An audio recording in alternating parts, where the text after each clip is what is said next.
And now for our feature presentation. He'll be fine on the mountain.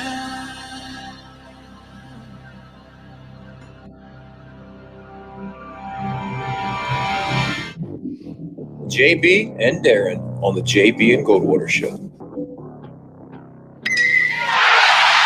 drive right field, base hit. South Carolina wins the College World Series.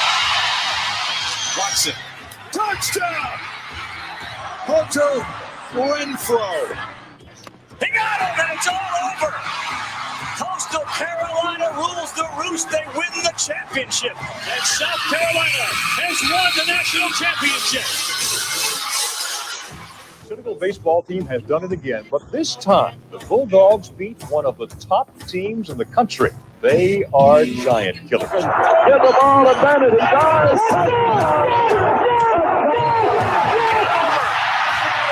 Gamecocks are in the Final Four.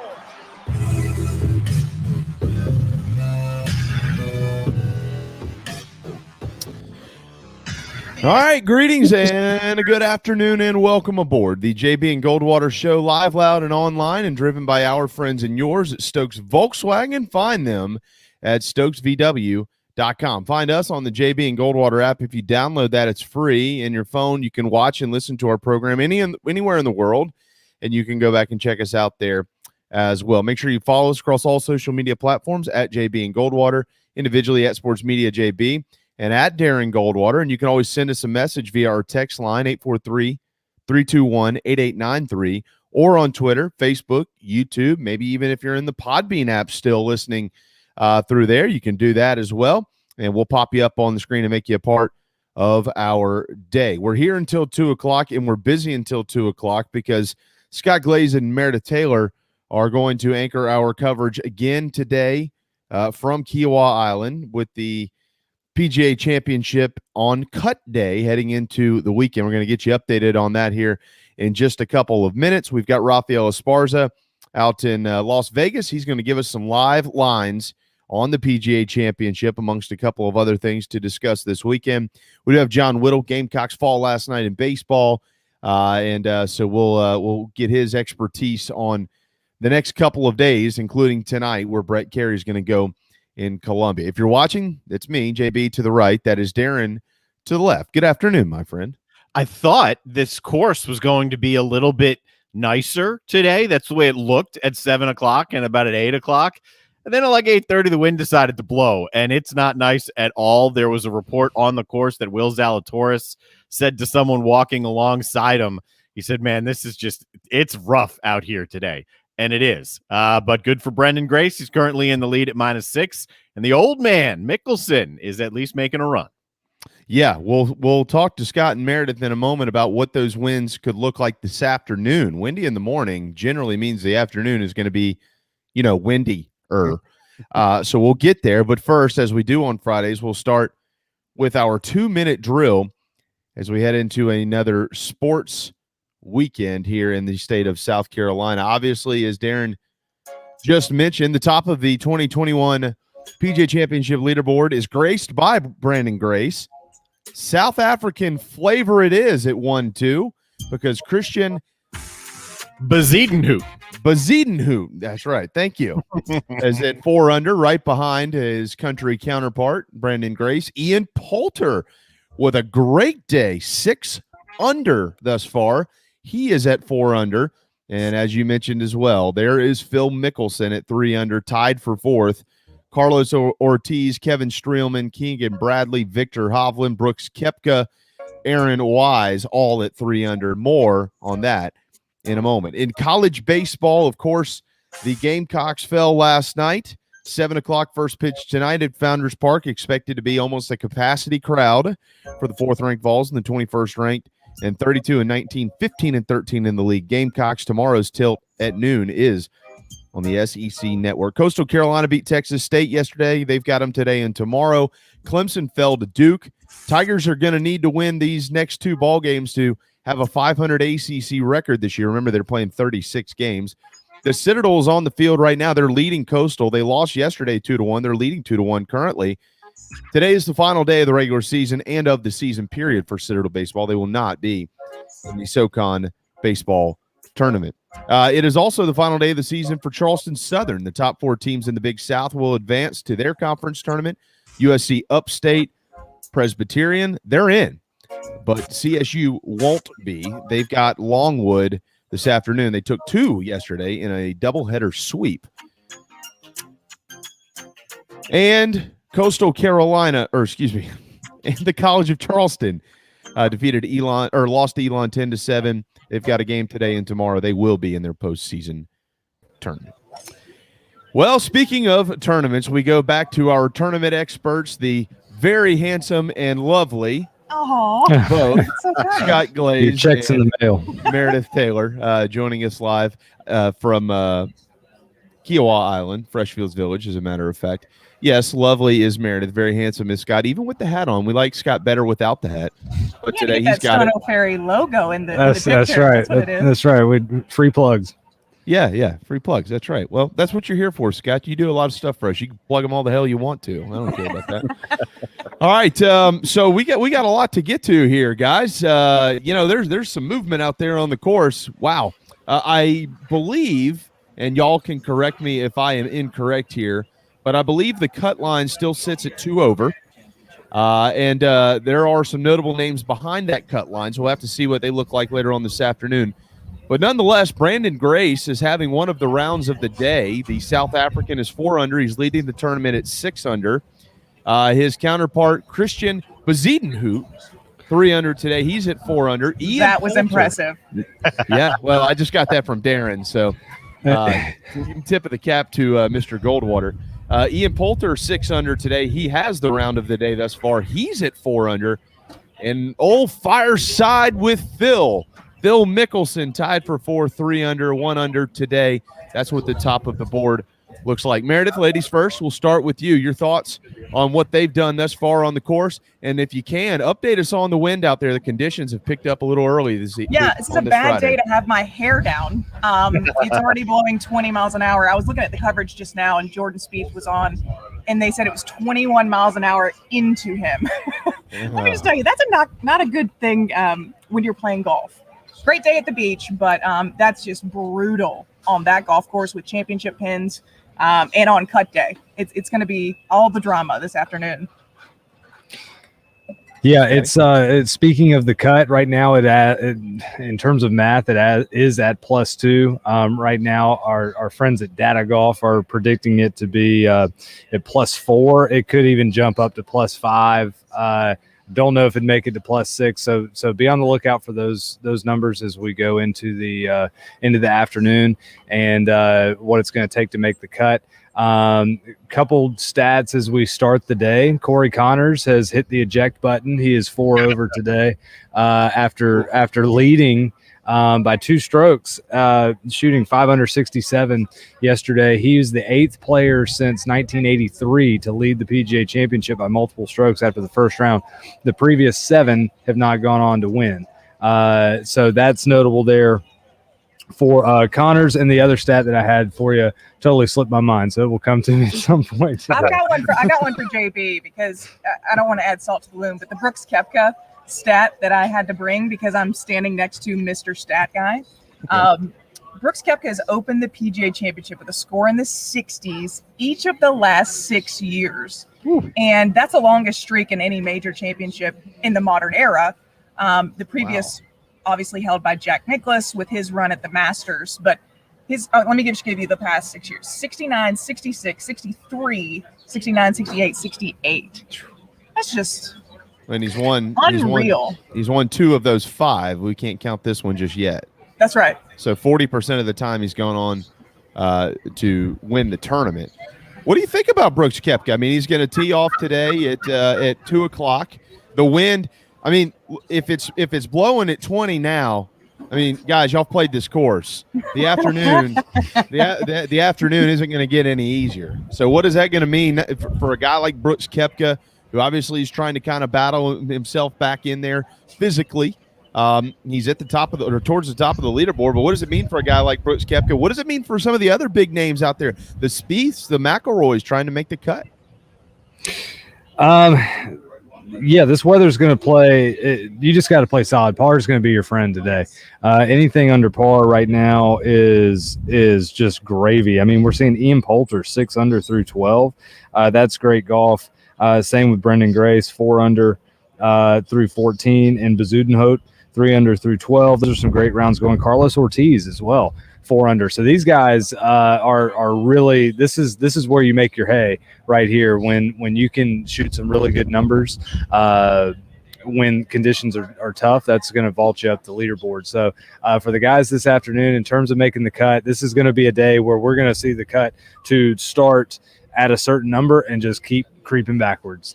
And really wouldn't be shocked if, let's say, we're looking at 5 over and we still got, an hour's worth of tee times on the course, and it could fall back to maybe even 6. I mean, don't quote me on that number, but I really could see. I really think it's going to be at 5 over the cut line. It might creep to 6. We'll see, but yeah, it's going to be tough. We could easily. I mean, Brooks Koepka has been here before. He's been in this situation. He knows. He knows how to grind it out. He's a 4-time major champion, and he's going to have to do that today to stay up close to the leaderboard. Another interesting stat for you. It's not the one that slipped my mind, but since 1995, the only players that have more major championship wins than missed cuts are Brooks Koepka and Tiger Woods. Brooks has won 4 majors. He's only missed 3 cuts in the majors. Tiger, since 95, 15 majors, only missed 12 cuts. Do you think you'll see the field spread out a little? Because at the start of the day yesterday, or the end of the day yesterday, start of the day today, the leaders, and then going back to the cut line. I mean, it was jam-packed in there and only separated by 5, 6 shots. Will this thing spread out as the cut line moves south? Yeah, I think that's a couple different things. I think yesterday, in my opinion, is probably the easiest that they will set up the course as far as course management goes. They don't want to come out too difficult and then have to pare back. I think if there's an easy day, quote unquote, for a major, I think Thursday is the easier of the 4 days in terms of setup.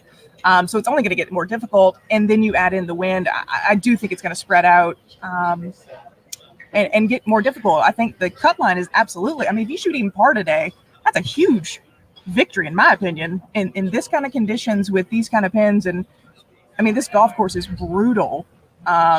You add 25-mile-an-hour gusts. Yeah, have fun with that. Yeah, but that's a quote from my grandfather that he always said: "Par is your friend. Par is always your friend. Doesn't matter where you're playing.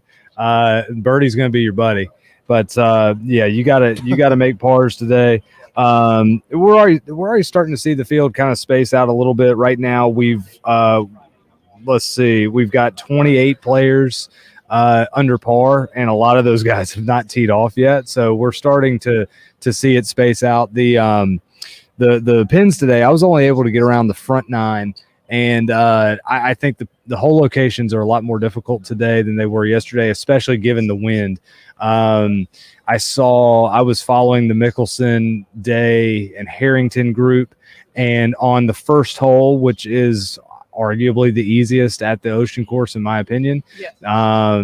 It was playing into the wind, and you had 2 of those guys miss the green. Now the flag is into the wind, and the flag is only 4 paces on the green. It's kind of tucked over there on the right. Phil actually hit a great shot in there, but missed the putt. Funny how when I left the golf course, Phil made 3 birdies, so I was holding them back for a little bit. But you've got 2 other major champions and world-class players that are missing the green from just nothing. I think they had less than 100 yards. So the wind plus the hole locations are going to make it very difficult today. When the holes that are playing downwind, I don't have it right in front of me, but what I saw earlier is it looks like there are some front hole locations on that difficult stretch that plays downwind. I think they put the flag front on 13 today, which is notoriously one of the toughest holes at the Ocean Course, if not the toughest. When it's playing downwind, a front pin is very difficult because you just can't get to it, especially when the greens are firm. You have to land the ball short and hopefully to get it up on the green. But on this past pound grass, it's kind of sticky, so the ball's not really going to bounce and bound around the greens like it would on a link style, maybe an Open Championship. So if you fly it on the green, it's going to take a big bounce, go behind the hole, and then you're putting defensively downhill. So watch out for that on the coverage, or if you're going out. The front hole locations into the wind downwind are very difficult. Darren pops up there. Will Zalatoris just tripled the 12th. Oh, He's 3 overall now. Speaking of bogeys, listen up. When you get to 17 and 18, you talk about par being your friend. Par is your best friend at 17 and 18. Right now, both holes playing a half shot over par. They're the two most difficult holes on the course. 132 combined bogeys, 27 doubles, 5 triples and more or worse. Combined between those two holes. And how about this stat girl and stat boy? On 18, 92 pars thus far today, 80 bogeys, almost equal number of bogeys to pars on the 18th. And I can't imagine that hole is going to get any easier as we extend ourselves through the afternoon. Like I said, I didn't get out on the back nine today. This golf course stretches out so far. You got to pick 1 9 and go with it if you've got a limited amount of time. Right. But I know that yesterday they had 18 moved up to 474 yards. It can play 505. Be interested to see if they are playing it all the way back today. I haven't seen on the coverage where it is, but that's a back hole location. Speaking of hole locations, 17 is going to play very, very, very tough today into the breeze. It is the hole location is 19 paces on and 6 from the right. So you have 6 full steps before you are swimming with the gators there. Now, where it's cut on the green, it is 19 paces on the green, but that's on the front of the green. That's not how many paces it is then to that same body of water. It looks to me like it's about 6 paces from covering the water. So we might only birdie might win you a skin on 17 today. That's going to be really tough. You're going to see a lot of guys to bail out left and to bail out in the sandy area, and a lot of bunkers. So as we come down the stretch, not only the guys that are going to be around the top of the leaderboard, but the guys that are trying to make the cut, that's you better hold on tight and white knuckle it home so you can try to make the weekend. I'll be interested to see also who has the best short game percentages after today. With this kind of wind, you're not going to hit every green today. So whoever's got the best short game as far as getting it up and down is going to be key. Making those 6, 7, 8 footers for par will be the momentum builders as they go through the round. Meredith Taylor, Scott Glaze joining us live from Freshfields Village out on Kiowa Island, South Carolina, where our continued coverage of the 2021 PGA Championship, part of our coverage is with these two fine individuals. The stats we've rolled off obviously are tough. You know, these guys playing through this, they've got quite the challenge. What do you think the PGA, or how satisfied or how happy or unhappy maybe do you think the PGA is with the way that this tournament is unfolding thus far? They obviously can't control the wind or anything like that. There are things that they can control, but I'm talking about, we know that the course is lovely. I mean, you look at it, it looks beautiful. I get it. The way that the course is playing, are the players satisfied? What's that feel like? Yeah, I mean, I think it's fair. I think they'd be thrilled. Having no wind on this golf course, I mean, obviously. Oh, that'd be great. I didn't catch the question. No, you're fine. Okay. The conditions, you think the PGA are happy and thrilled with how it's all setting up? Oh my gosh, yes. I mean, I'm sure they're thrilled. Yeah. You want it to be, this is a major championship. You want it to be tough. You want the best player that week to climb up that leaderboard. You've got to bring every aspect of your game. Driving accuracy, you've got to be a great ball striker, up and down. You've got to make these 6, 7, 8 footers. I mean, everything to win a major. So I think they're probably thrilled with the conditions. Like I said yesterday, I think the setup was absolutely fair. You saw the great players who were executing, shooting 60, what do you shoot, 5 under? Yeah. And those that made the mistakes got penalized for it. Yeah, the golf course is still rewarding good shots. Absolutely. I think once a golf course starts to get away from you, or starts to get unfair whenever you're hitting good golf shots and it's not rewarded. I think the PGA right now through 18 and through basically 27 holes, let's say, of the tournament, is they've got to be thrilled. Right. This course is notoriously tough. I mean, when you come to the Ocean Course, you're not looking to have an 18 under par winner. We know how brutal the War by the Shore was in 1991 with the Ryder Cup. Right. All the talk in 2012 was how difficult the Ocean Course is and how difficult it's going to be. And then we got, less blustery conditions, and we had Rory to run away from the field, which was great. It's a great championship. But I think upon this tournament's return, everybody really wanted to see the Ocean Course's teeth. Now, I don't think anybody, this isn't a U.S. Open, but it is similar to, let's say, when the U.S. Open goes to Oakmont. When you go play Oakmont or, Wingfoot last year, you want to see, these are notoriously tough golf courses. You want to see these players tested. And so the PGA Championship is not notoriously a difficult venue. But occasionally, when we come to the Ocean Course, some other venues, they're going to want to have it play tough but fair, and that's exactly what the Ocean Course is doing right now. And if you heard Bryson DeChambeau after his round yesterday, he said, "This is the most difficult golf course I've played on tour." That's exactly what you want a major championship to feel like. Like, I've got to bring every aspect of my game to do well here. Yeah, but you said it right when you began speaking a couple of minutes ago, Meredith. Fair. Yes. It's fair, because we've seen it difficult and unfair numerous times on the PGA Tour over the years. That's right. This course is fair, and the conditions certainly are adding to all of that. Well, let's bring a couple of names into this conversation now. So, and let's start with DJ. All right, he's not having a good day. He's 3 over. He's 7 over for the tournament, and I think he's somewhere on the 12th. And right now, basically tied for 124th. And so when you first look at that, you say, well, all right, it's DJ's out of it, and at this point in time, he's certainly out of it. But he could make the cut, because as y'all have mentioned, I mean, this line is probably going to slip back a little bit, but he's got some difficult stuff ahead of him. So have you seen DJ's game today? I know we saw him yesterday. He was so with how he performed. It wasn't great. It wasn't bad, but it wasn't good. Have you seen what he's looked like today, and what challenges is in front of him to at least try to position himself to be in front of that cut line as they move into the weekend? The thing that I noticed yesterday with DJ was that he was not driving it accurately, which is very uncharacteristic of DJ to me, especially when he knows exactly what the lines are at this golf course. Just not being able to execute and hit the fairway is going to penalize you. I don't care who you are. I know he's the number one player in the world, but you still got to execute the shots. And if you don't, you're going to get penalized for it. He was in the dunes, he was in the high stuff, and you can't expect to perform well when you're not hitting the fairways here.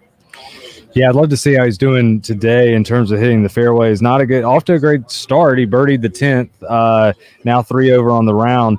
Fortunately, he is playing the front 9, which, as we found out yesterday, is playing a lot easier than the back 9.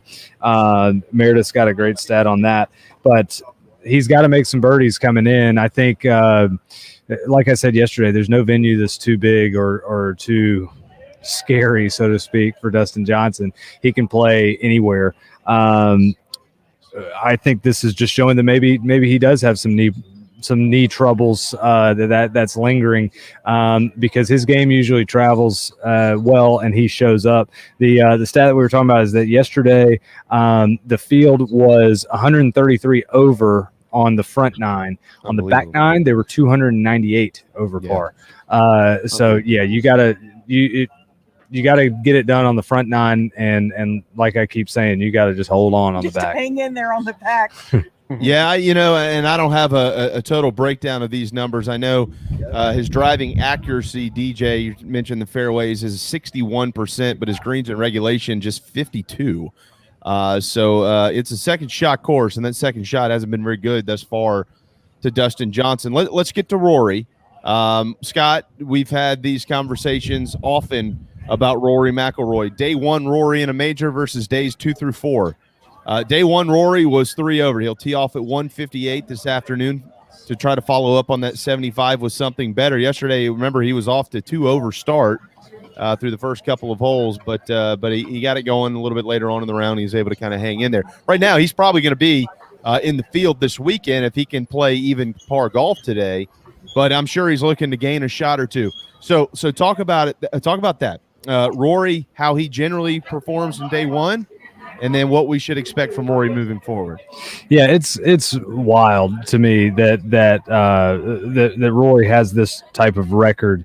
And let's see, he shot 75 yesterday. He is plus since 2015. He's 35 over par in the first round of major championships combined. He is 62 under par in rounds 2 through 4. He is a world-class player. We know that. That's not groundbreaking by any means. I do expect, if we continue on this trend, I expect Rory to play well today. I don't necessarily expect him to go light the ocean course on fire and go shoot a 67, but I do expect him to hang around. Maybe he can shoot something in the low 70s, maybe get it back to even for the championship. I think that's going to be easy for him. Easier for him based on the way he played today. Yesterday, Rory bogeyed 3 par 5s. He bogeyed number 2, number 7, and he also bogeyed number 16. And that is when you have the length of Rory, when you are a former world number 1, when you are such a world-class player, bogeying par 5s is just – it should never happen. It should never happen. That's just giving away strokes. So right there, if Rory can just eliminate the bogeys on par 5s, that's 3 strokes better to his round right there. He would shoot even par. So I know he would like to turn those bogeys into birdies, and just like that, without doing anything crazy, he's got a round that's especially under on a par. day like today, when it's going to be 25-mile-an-hour winds. How about JT? 3 over as well. Had that double on 18 yesterday. Your thoughts on him and what we should expect to see? Same type thing. JT's got such a bulldog mentality. I don't expect him to just kind of lay down and let the course beat him, so to speak. He's got the problem with JT is the same problem with Spieth, is that they have a big miss in the bag, and that's very, very difficult. That's very difficult out here. There are some places where you can get away with it. We've seen Tiger get away with it for forever, having the big miss with the driver. However, that's what led to JT's double yesterday on 18. He hit it right. He had problems in the sandy areas there. Yesterday, Sebastian Munoz put it in the trash can on 18 down the whole hospitality area on the left. And Meredith and I were watching, and that is like, what a great shot. Yes, Good miss. I hope he called glass. How often? Let me ask both of you real quick before you finish that story, Scott. How often and how many times in both of your lives have you worked on hitting golf balls into trash cans? Like, isn't that a thing? Yes. Like, you try to Oh, yeah. put them in there, right? Oh, yeah. Our whole practice facility, they don't have them anymore, but we had nets. We had wedge nets, and those things. Oh my gosh, we spent hours on the nets with wedges. Worst enemy. We hated wedge net day. Yeah. But anyway, I hate wedgie day too. A wedge net. I'm sorry. But so Sebastian Munoz gets up there. He blows it left, hits it into the hospitality tent, banks it off the glass into the trash can. But then somebody like JT comes along and blows it way right. And that is just, you cannot have that miss on the 18th hole. That is just a big red X in the yardage book that you put on that right side. You don't hit it there. But what the PGA has done, and it's not strategic, it's just the way that they have placed the hospitality tents, but it gives you a backboard all down the left side. So I would play that hole to where I'm going to aim down the left side and try to hit a cut off the hospitality tent. If I hit it dead straight or double cross it, I'm going to be in Joe Rice's suite up there. Yeah. And then I get and I get a free drop. And probably a free beverage. Yeah, exactly. There is a Motley Rice suite up there. That's why I mentioned that. That's the one you gotta aim for. But JT's got to keep the ball in play. I mean, that's how he made double yesterday on 18, hitting it out of play. He also made a bogey on a par 5, number 2. yesterday. So you just got to limit the mistakes. You got to keep the ball in front of you today, especially as you can see the wind's about to knock our monitor over here. But that's just using the rules to your advantage. I mean, I aim there every day. Yeah, like you said, that whole right side is a huge X in your yardage book. You can't go that. You can't miss right on that hole. Well, let's let me ask you about Fireside. He's at 4 under. All right, Fireside with Phil is 2 shots off the lead. He's on 18. Darren, you're probably. I mean, I'm trying to see as much as I can here, but y'all are seeing more than I am. So he's about to complete his round here. What should we make of this? The instant takeaway is the way he has played his back nine both days. He shot 4 under on the back nine, which is the true back nine yesterday. He started on hole 1, and in the afternoon put together just a clinical back nine to shoot 32 in difficult conditions. Not as difficult as we're seeing now, but still to peel it around in 32 on the back nine of the Ocean Course is something special. He then today tees off in the morning, made the turn. What did he shoot on the he shot 2 over on the back nine, 38 there, turns to the front nine, and he's now 4 under on he's 2 under on the round, 4 under on the front nine. So Phil has really been able to right the ship the last 2 days, and I think he's going to be in a really good spot as he's playing the 9th hole. The 9th hole is difficult, another difficult hole location that I was able to get a good grasp of today. So I think if he can get it in the house at 4 under, there's 2 under round today. Ooh. There's a good chance that Phil could be leading a major championship after 36 holes. I think if he's able to get it in at 4 under. I just think this afternoon it's going to be tough. It's going to be tough for guys to go really low under par. I could be pro on that, but well, and Brandon Grace is walking into those final 3. He's got that. He's on the 16th, I believe. That's a par 5, and then he's got the par 3, 17th, par 4, 18th, and 17 and 18 have been playing as difficult as any holes on the course today.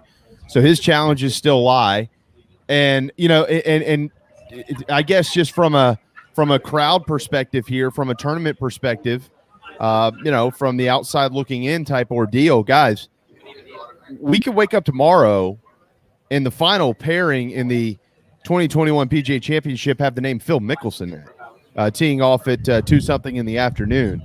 I mean, I don't know about y'all, but that becomes pretty quick, instant type. I need to get in front of a TV to see what Phil's going to do today.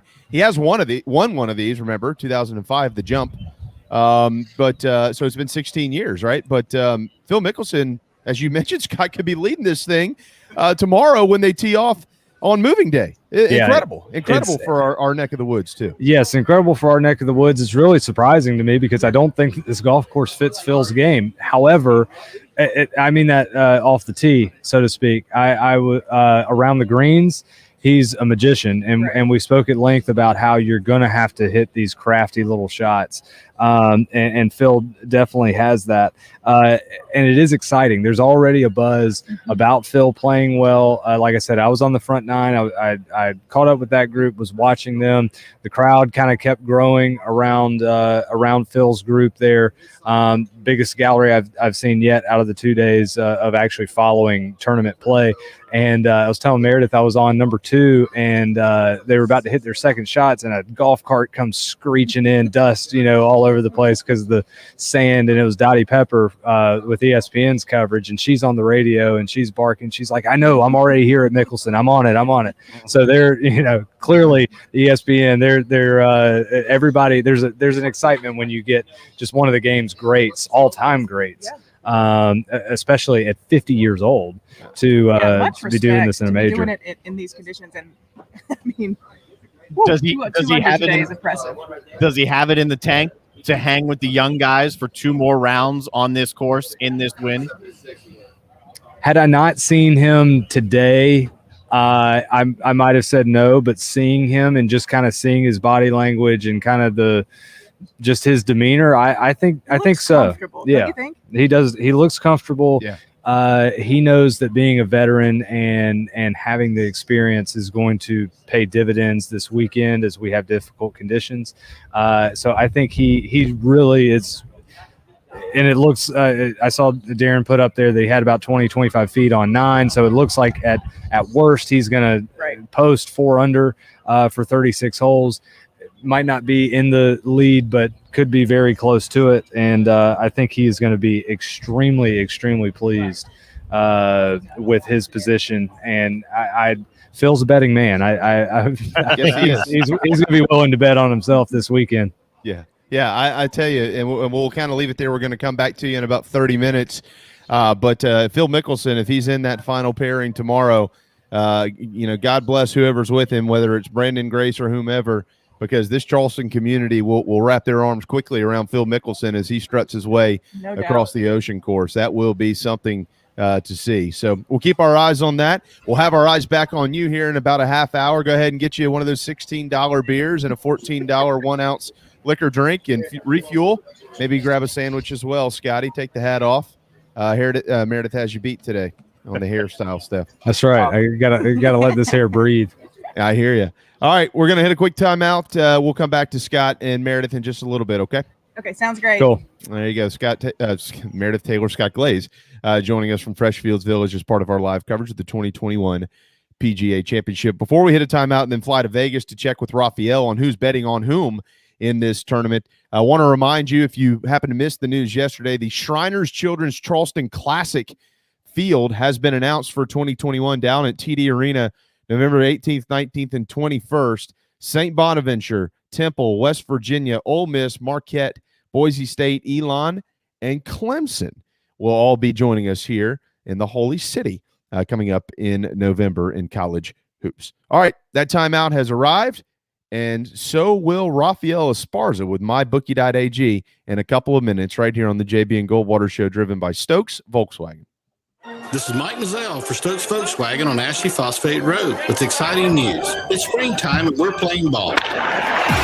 Most dealerships don't have any inventory, but at Stokes Volkswagen we do. So we're playing ball on every new Volkswagen in stock. Every new Volkswagen available with 0 down. Qualified buyers can sign and drive with interest-free financing for 60 months. Remember, Stokes Volkswagen on Ashley Phosphate Road is the fastest, easiest way to sell your car and get the most money for your trade. Plus, we'll take any trade in any condition, paid off or not. Is your credit in a slump? If you've got $500 down and you make at least $2,000 per month, our lenders can get you approved. So if you want to strike out, that's okay. If you want to hit a home run and save on a new Volkswagen, come to us today at Stokes Volkswagen on Ashley Phosphate Road or StokesVW.com. $1,666 per month per $1,000 borrowed for 60 months at 0% APR with 0 down. Plus tax tag. Includes $499.50 administration fee. Subject to DCI credit approval. Expires month end. Peace and love at Stokes VW. Wando Power Equipment, the trusted home of Hustler zero-turn residential and commercial mowers. There is nobody more trusted in South Carolina than our friends from Wando Power Equipment. They've been providing elite commercial and residential service for over 30 years. Landscape Services have turned to their selection of Hustler zero-turn mowers like the Raptor. Bigger, stronger, faster, and the most durable Raptor Hustler has ever designed. Located on Daniel Island and online at wandopower.com. Wando Power Equipment, owned by the Price family, the home of Hustler zero-turn mowers, rentals, service, and specializing in family and friendship. Shrimping season's back. That means local caught shrimp. That's right, local caught shrimp back on the menu at the Dog and Duck. All 3 locations, Bell Hall, Park West, and Clements Ferry Road, now featuring once again local caught hand-breaded shrimp, plus other daily specials like the Game Day Burger every Wednesday, Rib Night on Friday, rotating taps all the time, and all the TVs you can possibly imagine for whatever you want to watch. The Dog and Duck in Bell Hall, Park West, and on Clements Ferry Road. The JB and Goldwater Show, live, loud, and online. I'm gonna keep on the run. I'm gonna have me some fun. If it costs me my very last dime, if I wind up broke, I'll always. All right, 1240. Welcome back. The JB and Goldwater Show, driven by Stokes Volkswagen. Darren, JB, Raphael Esparza with mybookie.ag joining us in Vegas. We'll come back to Meredith and Scott at Freshfields Village. But first, the Roars have arrived on Kiowa Island for Phil Mickelson. He birdied 18, rolled in about 25 feet. He is 5 under, a shot off the lead, and we'll see what the next couple of holes look like for Brandon Grace, who currently sits there at 6 under, but he's got 17 and 18 to go. Phil Mickelson, Raphael, as we get you in here, at 50 years old here in the low country of South Carolina, has got the shores rattling, my friend. Boo. I'm not the biggest fan just because, A, he won that big Super Bowl bet that didn't tip the riders over at Bellagio, and his back-end story of inside sports betting trading with Billy Walters. I didn't get any jail time, but Billy Walters did. So it's a good story. It'll put in TV ratings, but I don't see him holding. I mean, this is Friday. We're still talking about Friday. If he shot in this 5 and I'm getting ready to watch boxing on Saturday night, then I'll be pumped for Sunday to see Phil Mickelson try to win. But I can't because it's only Friday. Well, I'll add to that conversation, Mr. Poo Poo. No, I'm just kidding. I actually understand every point. Hold on. I got to put something I forgot. Wait a minute. Oh, I know exactly what you're getting. Okay. Yeah, there it is. The Cubs hat. All right. Yeah. Yeah. They only won 3 of the 4 games. That's it. They only took 3 of the 4 from the Nats. That's it. I mean, you could have done 4, but you didn't, so you're scrubs. Whatever happened to the kid who broke his arm out there when he slipped on a ball on the mound? Oh, that's a great movie, Rookie of the Year. Yeah, exactly. Chet Steadman was his coach. True story. Exactly. I love Chet Steadman, one of the great baseball movie guys of all time. But let me add to that conversation, though. It is, Raphael, it is, and I'm about not even 10 miles right now from the golf course where I'm located. I mean, the wind is blowing briskly out there. I mean, it's howling on the course. And I know that, that's been a popular conversation this week, and it was popular because of what we've seen today. I don't know that anybody actually thought we'd see it this soon, but it has arrived. And Darren will tell you, when it blows out there, I mean, it comes. And when it's coming in your face, it's tough. And he fought through all of that today to have a brilliant round. You have to wonder what that's going to mean moving forward. Yeah, shooting a 69, I think I'll give him this impressive, just because I think everyone's probably going to shoot in the 70s today, just because of that wind. And what I've heard from my sources, usually the later the day gets, maybe the wind might be picking up just a tad harder. So the late golfers might have a harder place. Like some of my matchups with Rory Mcilroy, I guess I have toilet paper probably by the end of the day, because I don't even think he's probably going to make the cut. But yeah, I'll give crafty old man lefties 69 today. My hats off go to him, but it's only Friday. I can't get pumped. Golf is a weird sport. It's an outdoor sport where it's a 4-day event. I can't get pumped up on a Friday because we still have Saturday and Sunday where you can have a hiccup, worse winds, bad sleeping. This guy's 50, a bad back on Saturday. So I can't get pumped. If it's, again, Sunday, I'm glued to the TV seeing if he can do it. But again, I'm just not getting pumped up for a guy who shot something on a Friday. It's the majors, man. You can allow yourself a little extra excitement. But I am worried about that with Phil. Old man, back, neck, whatever might happen. I am worried about that with him. Yeah, I mean, I'm close to age as him, and my body aches, which gets to get improved next week, hopefully. But yeah, again, it's Friday. I just can't. I don't know why people get pumped up on golf. Oh, this guy shot a 60 on a Thursday. Well, it's Thursday. You still have Friday, Saturday, Sunday. He could shoot an 80 on Friday. Oh, Brendan Grace into the water on 17. Oh, wow. Right now over Mickelson. So Mickelson could be tied for the lead. On a Friday, tied for the lead on a Friday. And that was off the tee box, I believe, Darren, right? Yeah, 17 par 3 into the water. So he'll drop 2 and hit 3 at best, and it would take a miracle best till par 17, but more than likely looking at least a bogey here, and he's going to drop a shot. Am I the only guy that laughs at golf shots that shoot really bad, like in the waters and miss an easy punt? Am I the only guy that laughs every time? No, definitely not. Okay. No, I don't think so. And I'm not, now that I'm watching what he did here, I have no idea what Brendan Grace was trying to accomplish with that tee shot either. I mean, it was a BB. It looked like he scolded that sucker. But basically even if it would have landed on the green, Darren, it was going. It was going to go right off the back of it. I'm sure he pushed it right. There's no way he was going right at the pin right there. He must have pushed it right. Yeah, that was a major boo-boo. But anyways, all right, so let's get to the odds. This is where people want want to win some money, mybookie.ag, 50% sign-up bonus up to your first $1,000 if you've never done so. So forgive me while I look off screen for a second, but I have been looking for the last couple of minutes, and on the live odds with the PGA Championship, there is no Phil Mickelson. Yeah, he's way on the bottom for old age. He's on the bottom. He's 18-1 right now. We'll probably move it probably closer now that Grace is probably going to shoot bad in this hole. I would not be shocked if Mickelson will probably be around maybe 9-1 if he's up in the leaderboard towards tonight. But we still have some really good golfers haven't started. Victor Hovland, who's up there, I think right now he's plus 750. I have him to win it all, a nice ticket. So I'll be rooting for him over old man yeller Phil Mickelson. So if Hovland's in there, I'll be rooting for him. All right, so for those who are listening or watching us, if you head to mybookie.ag, let me give you some quick numbers. The live betting right now, Raphael, which this is going to change, still has Mickelson at plus 2,500. So if somebody bet $50 right now and he wins this sucker, they'll win $1,250. Just gives everybody a little bit of a heads up. So you might want to get on it because that number is going to change significantly. So is the Corey Connors number.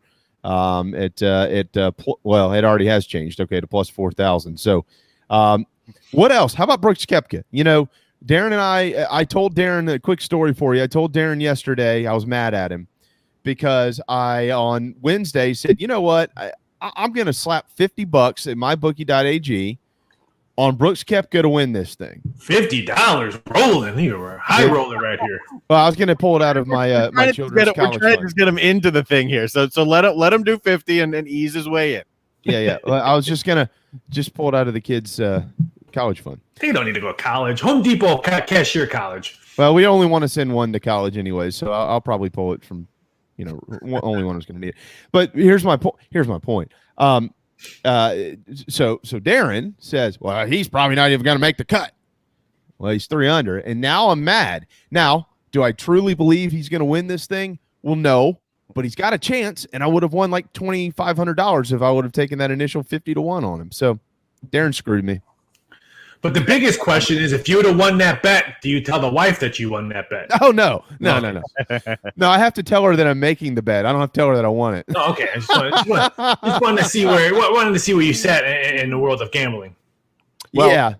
The other part about it is this could be gambling 101, right? Because, oh, man, I should have put 50 on. Now he's and then he falls back and he's not even in contention. Yeah, could have, would have, should have is the greatest sports gambling lines. Welcome to the world of sports gambling. I blame it on the other guy why he didn't make the bet. What do you think about Brooks, though? I mean, I don't know how much you've seen. We all know that he's recovering from some issues health-wise, but look, he's won 2 of these things. He plays for majors. The reason that I even said that on Wednesday was because I have felt all along this was kind of taking a 2019 Tiger Woods feel to it. Like he was doing certain things to be geared up to play for one tournament in particular. I didn't know how he'd perform in it, but that was just my thought. And so far, he's performed fairly well. I would have liked him if he shot earlier today. I mean, what's he go at 1 o'clock? I feel bad for some of these golfers who are going later on this afternoon, because I think what I've heard and read that the wind might be picking up a little bit stronger in the late afternoon. So I wish Koepka would have been on the course already. But he shot really well yesterday, 69. But again, I would be we're going to see 70s pretty much all day today. I would be blown away if someone shoots, let's say 68, 67 or under. Spot on. Raphael Esparza on Twitter at VSI.sports. MyBookie.ag is where you can make your money. How about Bryson DeChambeau? He's the big hitter, and it's stiff out there. What are your thoughts on him right now? He is at, I think, 18-1 odds, right? Yeah, I faded him in a lot of matchups just because of the wind, and I think he's going to want to be macho and say, let me see if I can cut through the wind.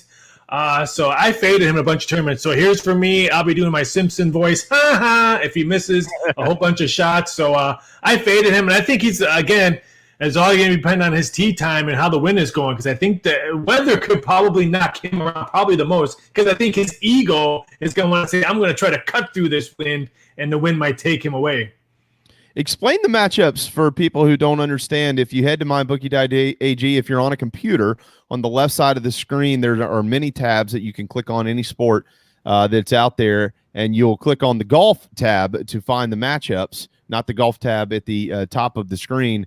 But you've got matchups, each player matched up with somebody else. So how does that work for someone that's never done it before? So we have tournament matchups where you go golfer A versus golfer B for the whole weekend tournament. Right now, we still have a couple second-round matchups, and this is just second-round score. We care less what happens tomorrow, but this is just for today. And example, we have McIlroy versus Justin Thomas. Justin Thomas is minus 120, and McIlroy is minus 110. So that's just for today. So if McIlroy continues to stink and shoots another +5, and let's say JT shoots a par even, then you have a win if you play JT.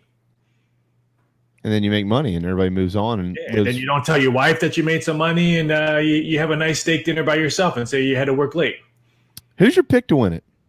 Victor Hovland. That was my pick. It was one of my sleepers. And if I had two more, Webb Simpson and Fleetwood. I went for the long ball. I went for the big swing to see if maybe it helps me pay some payments that I'm going to be getting in the mail soon. So I went heavy hitter. I'm like, screw this single digit odds. I want good numbers.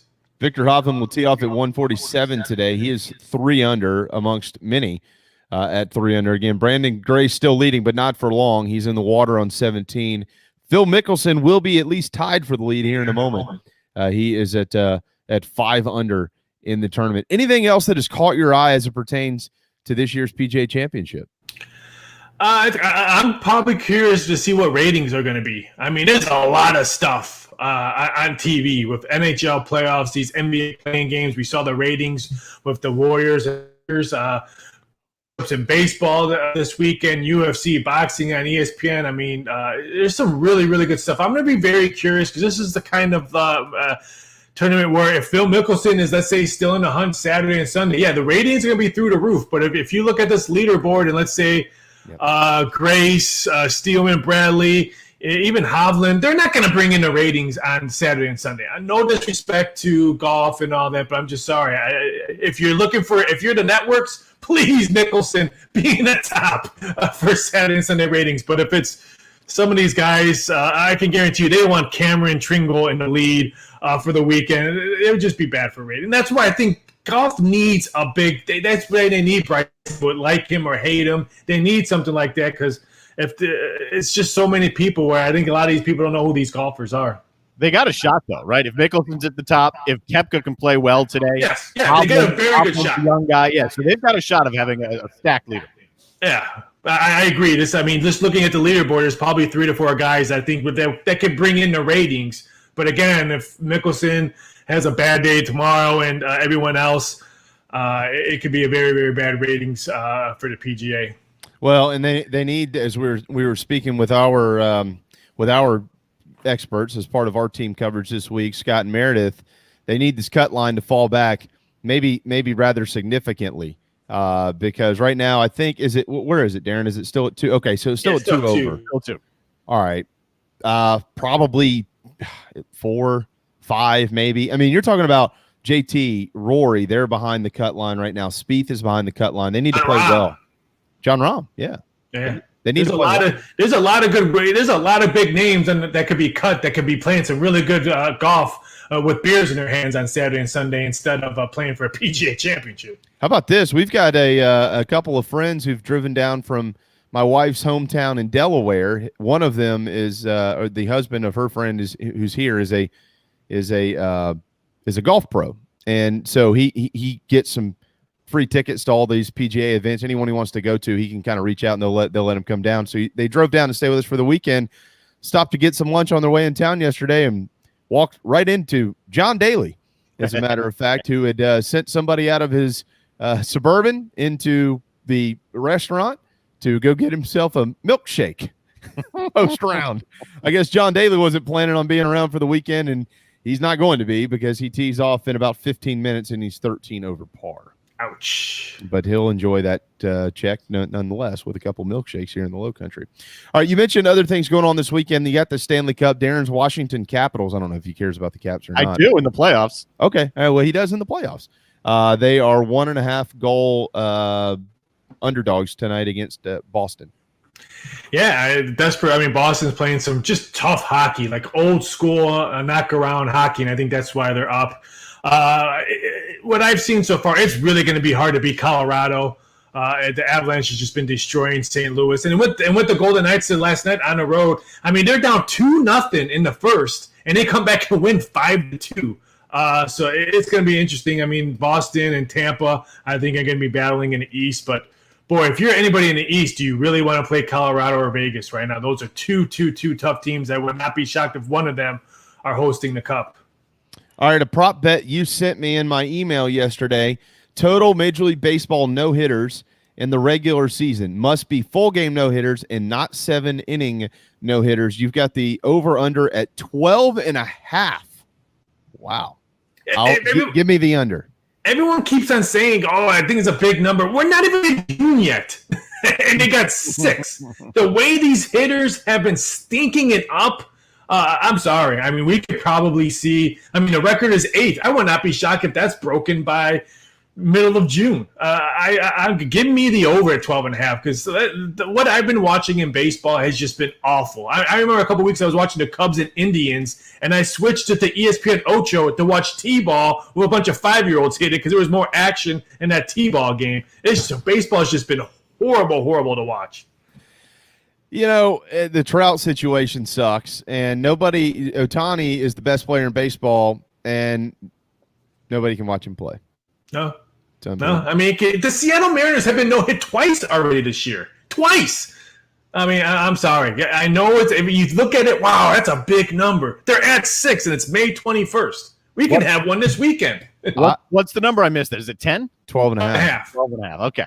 I think they'll break that 8. I don't think they'll get to 13, though. I think they'll be under 12. I think if I can get to 10 by, let's say, July 4th, then I think it blows over. I mean, they're on pace to do 18, 19 right now. Maybe. We'll see. All right, let's end it with friends. My girl Jennifer Aniston, who will say we were on a break first in the Friends reunion coming up on May the 27th. Jennifer Aniston or David Schwimmer? I'm going to say Jennifer Aniston. I was going to do like a prop bet, because there's a website that you can track how many times Jennifer Aniston, let's say, was cold during the episodes of all the Friends episodes. I was going to put if she would be #cold during a reunion show. That was great, but I decided not to. But I'll give me Jennifer Aniston -$2. We were on a break.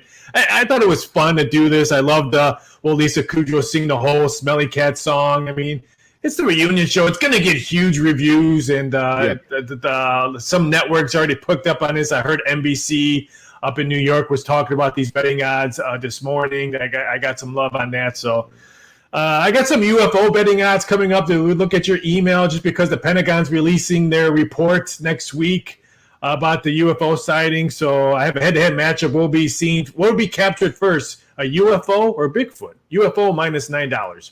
Oh, yeah, because it's a UFO. Haven't we? Would you mean like captured, like we've got it and strapped down and it can't go away? Yeah. Oh, okay. No, or Bigfoot? Come on, I had to. Everyone asked me, why did you do that? Because the graphic department is going to make me something cool graphic with that. So I thought it'd be cool in a graphic. Yeah, give me the UFO. No one's ever going to find Bigfoot. Hey, Bigfoot's the hide and seek champion for the past 50 years. That's right. But if you catch one, isn't it easier to hold Bigfoot down than it would be to hold a UFO down? I don't know. Yeah, I'm just saying. You know, I talked to someone that used to work in the Pentagon. I told him I wouldn't promise to say his name on any of my interviews, but he pretty much told me that next week they're pretty much going to say UFOs are for real. Because all the reports that they have and all the videos that they have, they can't lie to the public anymore because we've seen everything and what they've seen. So that's going to change a lot. People don't realize how it's going to change our defense in the world, not just the United States. The Space Force is real, my friends. The Space Force is real. So are you. On Twitter at VSI Doc Sports, Raphael Esparza, mybookie.ag. Go win some money this weekend on the PGA Championship or whatever it is of your choosing. 50% sign-up bonus up to that first $1,000. If you have never made an account, make one, and they'll reward you for it. You reward us every week, brother. We really appreciate it. We hope you're doing well, and we look forward to speaking with you next Friday. Well, next Friday I won't be on because I'll be a little bit tied up. Okay. It's I'll be captured like Bigfoot.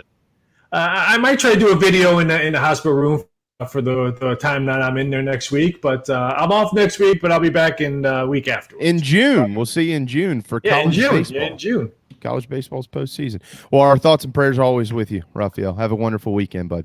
Thanks, guys. And okay, I'll root for Phil just because of TV ratings. Okay. Good luck, hey, man. enjoy watching lovely Charleston, South Carolina. On your that is the benefit, but I don't miss the win. That win looks brutal. Yeah, well, we survive. It's better than the heat of Vegas.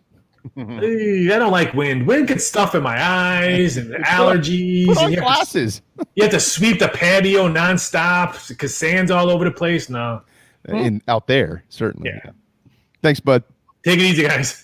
1 o'clock on a Friday afternoon. It is time for the National Anthem. We do have John Whittle ahead as well. We'll get into some Gamecock baseball and get you prepped for the rest of the weekend in the state of South Carolina. But first, when we return, we'll be rejoined by both Scott Glaze and Meredith Taylor. We'll also reintroduce our Friday segment, Buy or Sell. How about some championship contenders that we'll have some fun with our two experts from Freshfields Village? So hang tight. The JB and Goldwater Show, driven by Stokes Volkswagen. Hour 2 coming up.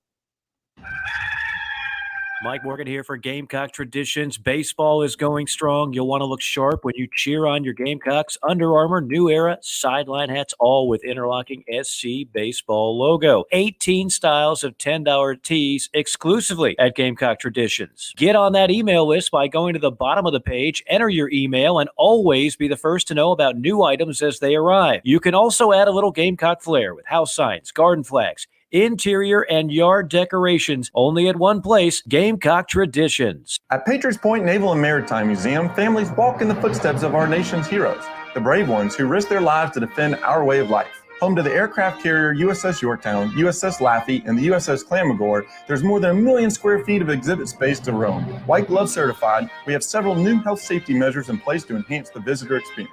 Come for the day and leave feeling inspired. One of the most impressive museums in the country, located right here in Mount Pleasant. Visit patriotspoint.org for more. We'll see you soon. Bourbon and whiskey drinkers of Charleston. Paddock and Whiskey on James Island and the Terrace Shopping Center on Maybank is your home for the finest and rarest bourbon and whiskey drinks in the Low Country. This is where I hang out. Go meet my friends Reed and Chris and try one of their exclusive barrel pick bourbons. They have the largest private barrel collection in the state, and let their knowledgeable staff recommend your next pour. PaddockandWhiskey.com. Let not your heart be troubled. Paddock and Whiskey is here for your next double. We're all friends around here. Paddock and Whiskey, proud partners of the JB and Goldwater Show. This is Scott Glaze, head golf professional at the Links at Stono Ferry, located on the outskirts of Charleston, South Carolina. I'm inviting you to tee it up on one of the most scenic and challenging courses in the Low Country. Our back nine is highlighted with 3 holes that border the Intercoastal Waterway. Visit stonoferrygolf.com to book tee times and discover all that Stono Ferry has to offer. The Links at Stono Ferry is a former South Carolina Golf Course of the Year and is also home to the College of Charleston men's and women's golf teams. Come see us. We would love to have you. stonoferrygolf.com. Hi, I'm Chris Houff, Public Information Officer at the Patriots Point Naval and Maritime Museum. We're home of the mighty USS Yorktown, USS Laffey, Clamagore, and Vietnam experience. And we're a proud partner of the JB and Goldwater Show. We invite you and your family to come see us and enjoy a day on Charleston Harbor. Visit patriotspoint.org for more information. And now, it is my honor to present the National Anthem.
Show. Live, loud, and online. Final hour, Friday afternoon of the work week on the JB and Goldwater Show. But who's working today? It's PGA Championship weekend here in the Low Country. If you are watching our program to the left of the screen in the blue, that's me, JB. To the right, that is Darren. And we've got you until 2 o'clock. And then we'll, those of you who have hung with us for a couple of hours, enjoy your coverage on ESPN and, of course, CBS into this weekend. Scott Glaze and Meredith Taylor will rejoin us here in just a moment. It is Power Hour on the JB and Goldwater Show, powered by Wando Power Equipment. If you want your yard to look like the ocean course, maybe you should invest in a Hustler zero-turn mower. WandoPower.com. They're located on Daniel Island. Folks come from literally everywhere in this state, like Bowman, South Carolina, right outside of Orangeburg, and so on and so forth, to make their purchases with the Price family at Wando Power Equipment. Again, WandoPower.com. Rentals, financing available. When I say rentals, I mean rentals, dudes. You can rent a trailer, you can rent a mower, you can rent an aerator, you can rent anything at Wando Power Equipment. And, of course, they will make sure that they service it there as well. WandoPower.com. Follow us on social media across all social media platforms at JB and Goldwater, individually at Sports Media JB. And at Darren Goldwater. I want to point out a couple of things here real quick. First of all, shout out to BEC, Berkeley Electric Cooperative. I saw an awesome tweet from BEC. They've got some of their crew camping on Kiowa. They've got them in an unbelievable camping setup. They also have a big green egg out there with them. So they're camping out there in case anything happens, and then they're going to fix it. So shout out to the BEC crew. Camping out on Kiowa Island to help make sure that things go smoothly on that end for the PGA Championship. And also, here's a little nugget from Jeff Hartzell. We spoke to him earlier in the week with the Post and Courier. Phil Mickelson was asked about his sunglasses, and Hartzell has tweeted his response, quote, "Back during COVID break, I did this carrot cream, which is like skin cancer chemotherapy treatment on your face.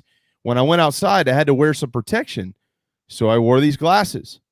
And apparently he liked them, and he's probably liking them a lot right now at 1:07 on this Friday afternoon as we're set to get Scott and Meredith back in here in just a moment. Phil Mickelson is in the sole lead of the 2021 PGA Championship. He is at 5 under on top of the leaderboard, a shot ahead of Brandon Grace, who is at 4 under. Grace is on 18, about to complete his round, but he doubled the 17th by virtue of a ball dropping right into the water. And so now he's a shot back, but he's a shot ahead of many at 3 under, and that includes Gary Woodland, Kevin Streelman, Christian, but what, Darren? Bezuidenhout. Cameron Tringali, Keegan Bradley, Victor Hovland, Brooks Koepka, and Aaron Wise. And those final 4, Bradley, Hovland, Koepka, and Wise, are yet to tee off, but they will be here over the course of the next hour and a half. There's Scott, and there's Meredith. And folks, as we left you at about 12:35 or so, about a half hour ago, we thought, well, hey, look, Phil Mickelson might be in the lead. Phil Mickelson's in the lead, Scott and Meredith, by 1 shot. And he could turn it into the weekend here in the final grouping tomorrow, the final pairing.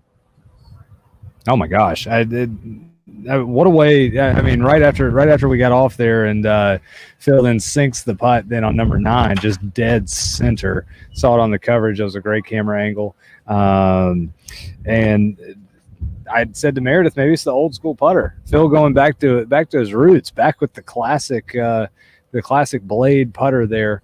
And then we'd see a double by Brendan Grace. I don't know if there's a Phil effect like there is for a Tiger effect, but and maybe that played a part there for Brendan Grace. I really think based on the leaderboard, you're going to need someone in that 3 under group to go out and shoot 70 in the 2 under group to go out and break 70 with a breeze that's picking up on a difficult golf course in a major championship, and we get closer to Sunday. I really think Phil, I think he's either going to be in the lead or tied for the lead. I don't think anybody's going to get to 6 under today.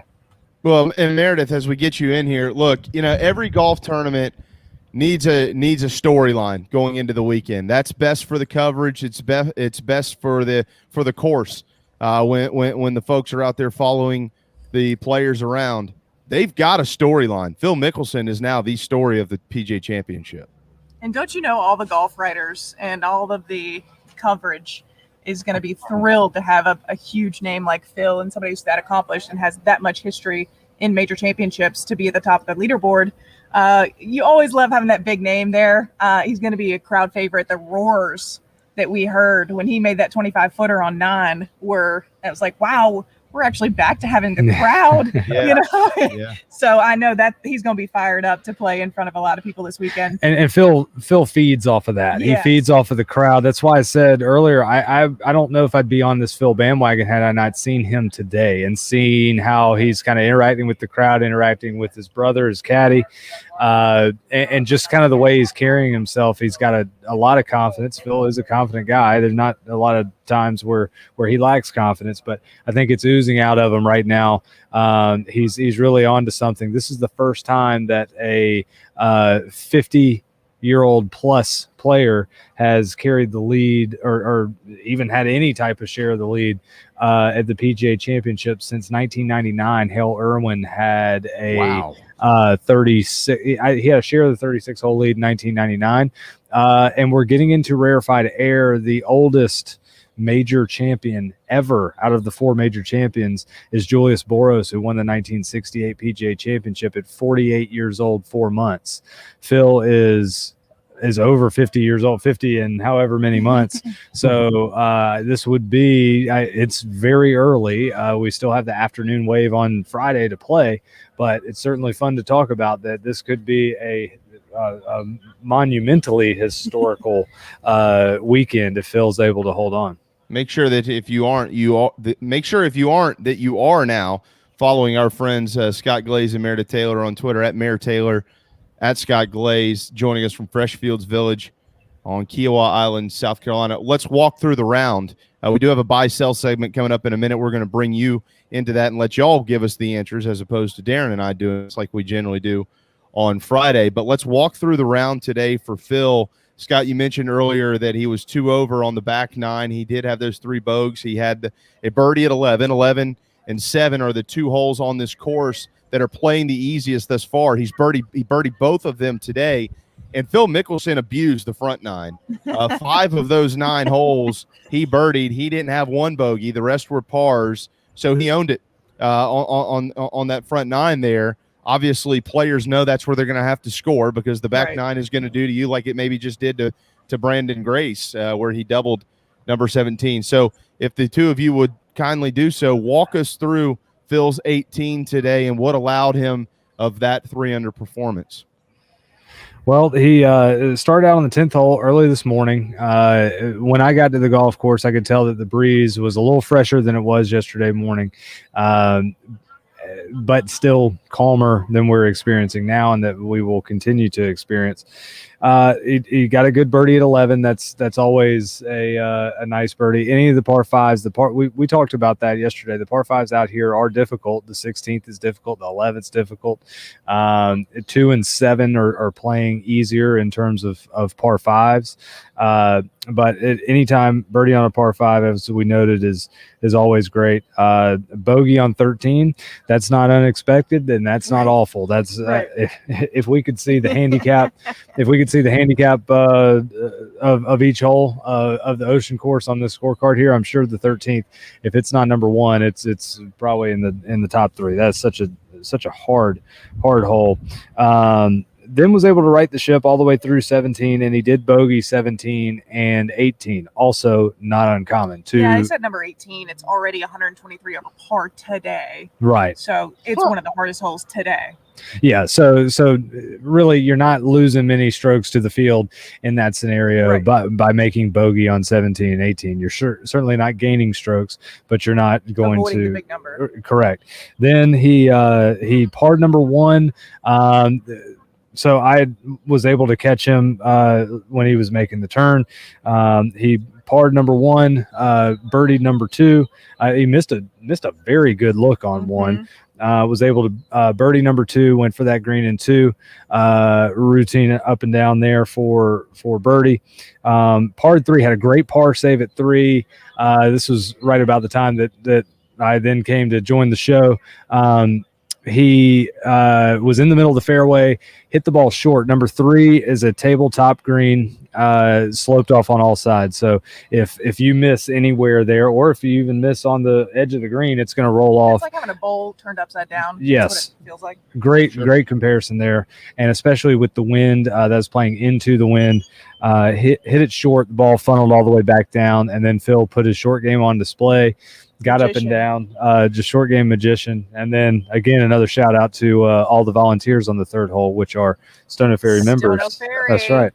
So he then was able to dynamite drop in money. He birdied 4 and 5 after then I left him for the day. So he needed to shed that weight in order to really get the run going. Birdie 4 and 5. Those are great birdies. I think 4 is a sneaky hard hole. Right. When it plays into the wind like it's playing, it's really, you can hit all that you want. You can hit driver, not really have to worry about it. When it plays downwind like it could on Sunday, you really have to take into effect these fairway bunkers on the right, and then the marsh cuts in the middle of the fairway. So at a certain point, you can only hit it so far. So regardless, you could be Bryson DeChambeau or you could be Zach Johnson, and you're going to have the same distance into the green there. So that's why I think 4, 5, and 6 are just a really tough stretch, and if he got 2 birdies on those 3 holes. Exactly. I think I've been shocked with the number of birdies that we've seen on number 5. 5 is the only hole that does not face east or west at this golf course. It faces south, so it more often than not plays in a crosswind, and makes it difficult out here because you just get lulled to sleep of you're either into the wind, downwind. So you get to 5, you played 4 holes either straight into or straight down, and you get to 5, and all of a sudden it's coming sideways, and you think, oh wait, also very deep green on number 5, probably a 3 or 4 club green. So to make birdie there is a very solid 2. Gaining 1 on the field, and 2s always look good on the scorecard. And then birdieing 7, routine birdie there on a par 5, and then number 9, making a footer. That put the exclamation point on the round today. That will be certainly one of the highlights. Speaking of number 5, so that we know exactly how deep that green is, since it's on my mind, it's 49 yards deep.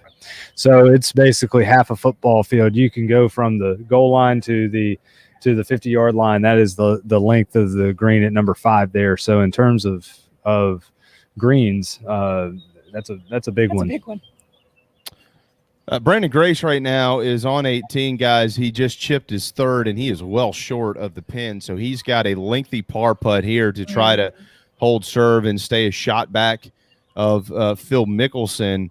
If he misses, he's at 3 under. He's tied with many at 3 under, including Brooks Koepka, who's going to tee off at 1:58 this afternoon. Let's get into a buy or sell segment here, which is presented in part by our friend Jeff McCarriger with Carolina One Real Estate in the Low Country of South Carolina. If you're buying or selling, I can assure you this, be sold on this, that you better have a realtor that knows what they're doing with your dollars. Oh, that is Jeff McCarriger.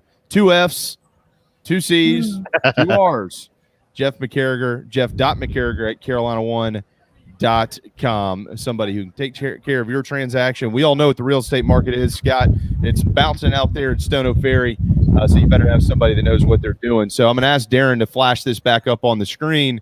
And we'll kind of look at some names who could be in contention this weekend. Let's start with Phil Mickelson, even though he's not on the screen right at this point in time. Here you go.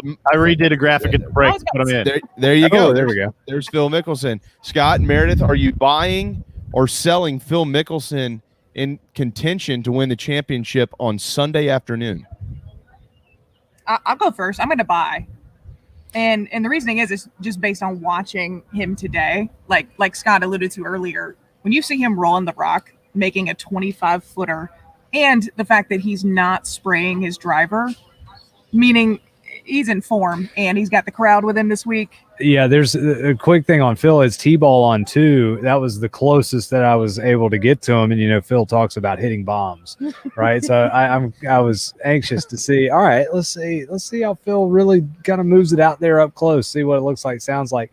And he kind of hit one a little off the heel, and but it did cover the bunker, made it to the fairway, and he goes, "Oh, I wiped it," which is great. That's very common golf lingo there. He just hit a little wipe out there, but to hit a wipe. So let me say what a wipe is. So basically, for the right-handed player, you cut across the ball, you catch it on the heel of the club, maybe off the bottom, and it's just kind of a weak little slice out to the right, and you just kind of it's a wipe. That's why, it's a mishit. But anyway, the fact that his mishit was still in play, I think speaks to he's swinging the club well. Right. He's on plane. He's versus when JT mishits. Correct. It's going off. Yeah, it's going off the planet. So I am I'm gonna sell the picture that we had of Phil there. It looks like he had a little bit too much of his coffee, but I'm gonna buy his chances this weekend. I really, like I said, I'm very glad that I saw him in person today.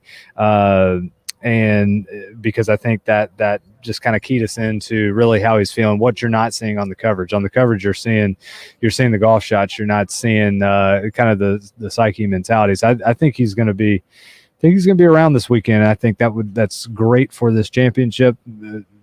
Being biased to Charleston and this community, but it's great for the game of golf too.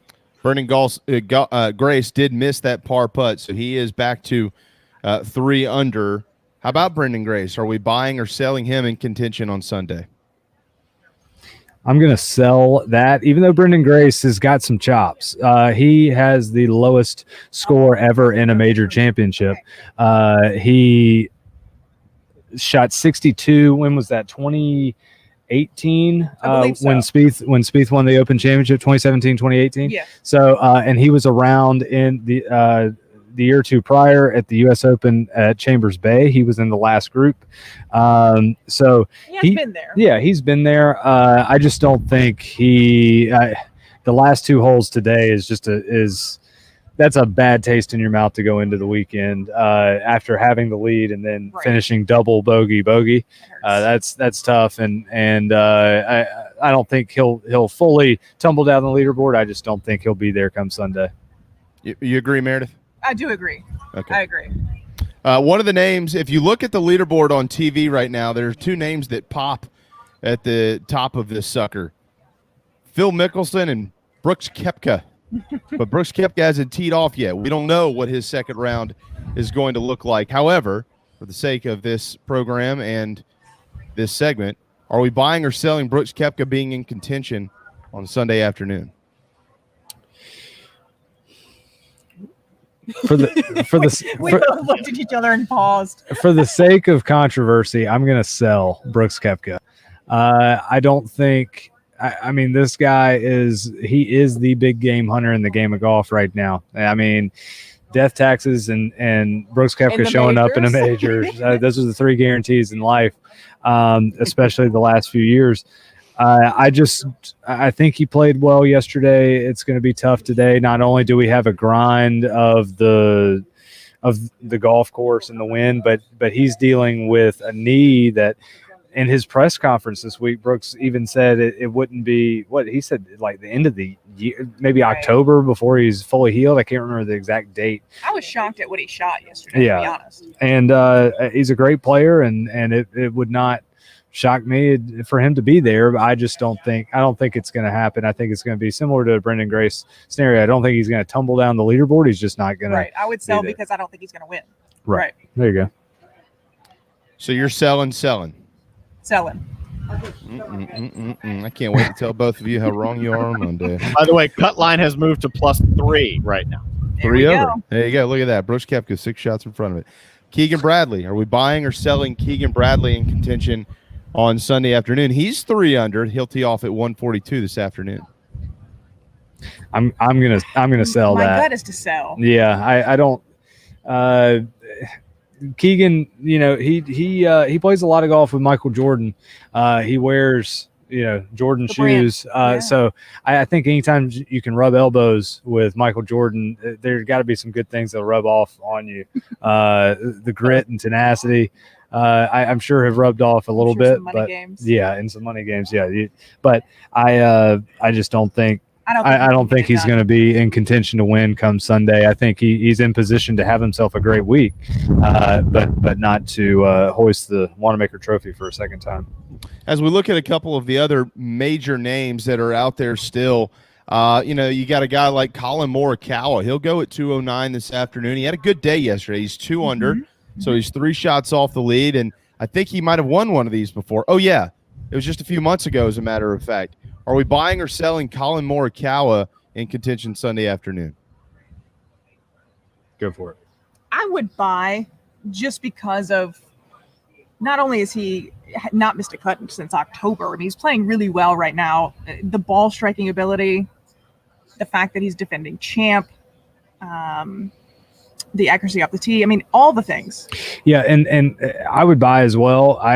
He is such a great ball striker. He keeps the ball in play, and much like Harding Park last year, you don't have to be a phenomenal putter. We touched on that yesterday. You can be pedestrian with the flat stick around this golf course, and you're not going to be exposed for being a mediocre putter. There are not many weaknesses in Morikawa's game. Putting is one of them, and he knows that. I mean, he's just flat out said, "Hey, it's the weakest part of my game," but he's not going to have to be.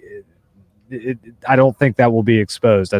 So I think much like last year winning at Harding Park, same scenario here. I think today is going to be key with now that we're getting wind in a tournament scenario, not in a practice round. Today is key. If you're able to keep your wits about you and to go play good golf, I think that bodes well for the weekend. So that's going to be huge for Morikawa.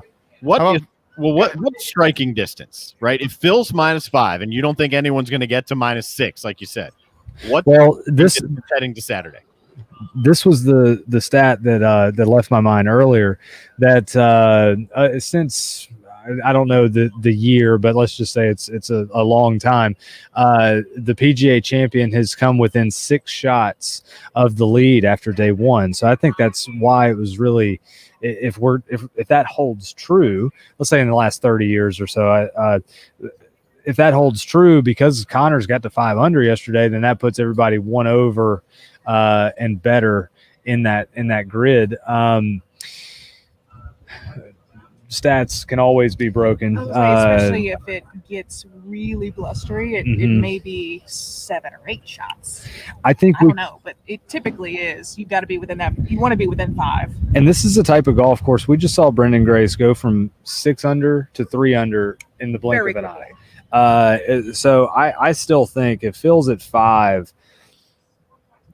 I said this yesterday, and I'm going to hold to it. I think if you make the cut, you're still in. Wow. It would take some really good golf, and it would take some misfortune from some other players. But I said, let's say if Phil's at 5 today, let's say cut ends up being 5 over, you still have a chance. Very, very slim.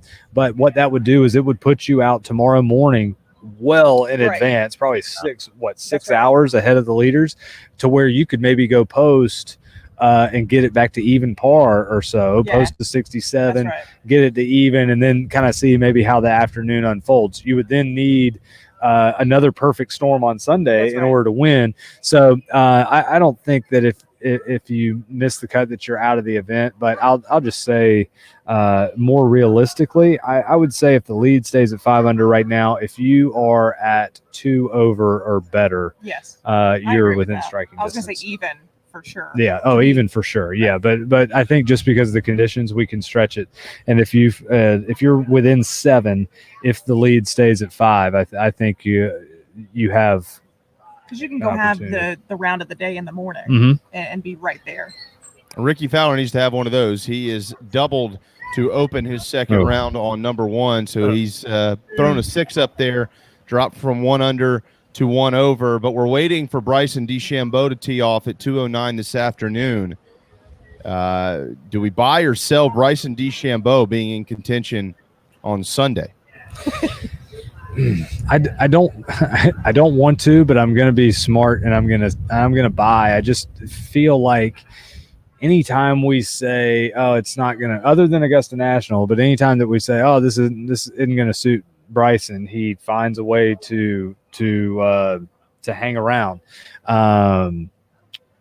Obviously winning, he did that at the PGA last year at Harding Park. Right. Just kind of hung around, and that was the first major that we had in this new Bryson era, and people didn't think that it was going to be able to hold up on that golf course, and he was able to make it happen. So I think he'll be around. I don't see him fully tumbling down, like I've said a few times, but I think the smart move there would be to buy DeChambeau. I agree, because I think he'll be in it, especially because like he was hitting his driver really well. Yeah. Yes. I mean, you gotta think that he's gonna do well when he's got that driver accurate, and especially on this golf course. Mm-hmm. Of course, he's gonna be in it.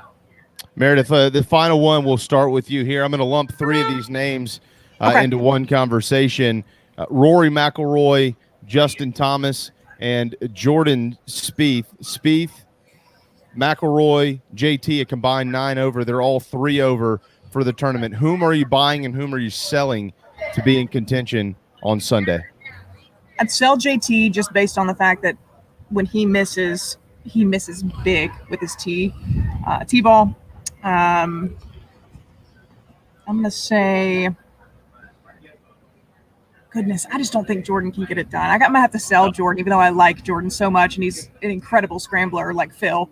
I'm going to have to sell.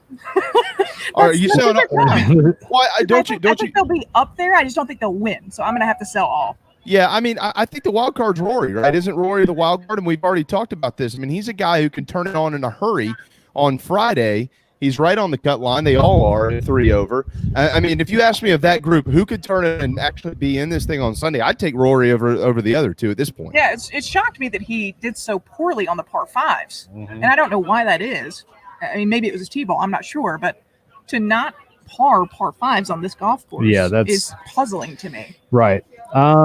I would say now our friends at Data Golf that I quoted earlier, they now are giving a 57.7% probability that the cut line will move to +5. The same company, it is true statistics and probability of what they do here. Rory, currently at +3, not on the golf course, they are only giving him a 0.4% chance to win.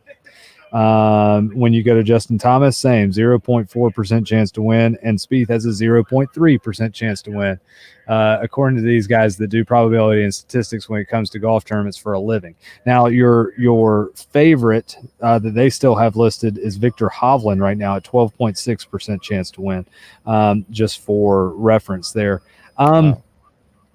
In terms of those guys winning this golf tournament, being in contention on Sunday, I'm going to sell Spieth and Thomas and buy Rory. I think just because of Rory's scorecard yesterday, as we talked about, he hit 3 bogeys on par 5s. He birdies all those holes. That's the 6-stroke swing right there, just in the blink of an eye. I doubt that happens today. I doubt that he goes and birdies those 3 holes. But to me, that shows that his game should be a little closer than the other two. And Spieth is at +3, and he's done. Correct? He's already finished for the day. He's heading to the 9th. I think he's his 18th. I think it's the 9th. Yeah. Okay. Yeah. So and JT, I just, when he starts hitting foul balls, it gets tough for him, and I don't know why. If I had the answer, I might be out there playing in this championship, but I don't know why, due to the fact that he can hit some major foul balls, why he doesn't dial back, maybe hit some more 3-woods, 2 irons off the tee. Certainly has the length. That's tough on some of these holes to be able to do that, but sometimes it might be worth taking the longer approach into the green in order to have the ball in play and not be in the dunes. Final couple of minutes, Meredith and Scott, then we'll let you run. I do want to kind of circle back to 17 and 18. Just shocking numbers right now, both playing about a half a shot over par. On 18, 0.5 over, 0.507, 17.537. The number that stands out on 18 is there have been 103 pars today, just 8 birdies, no eagles, of course. And then behind that, 100 bogey or worse.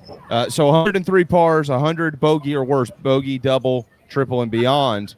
It's a shocking number, but 10 doubles and 24 doubles already today on 17.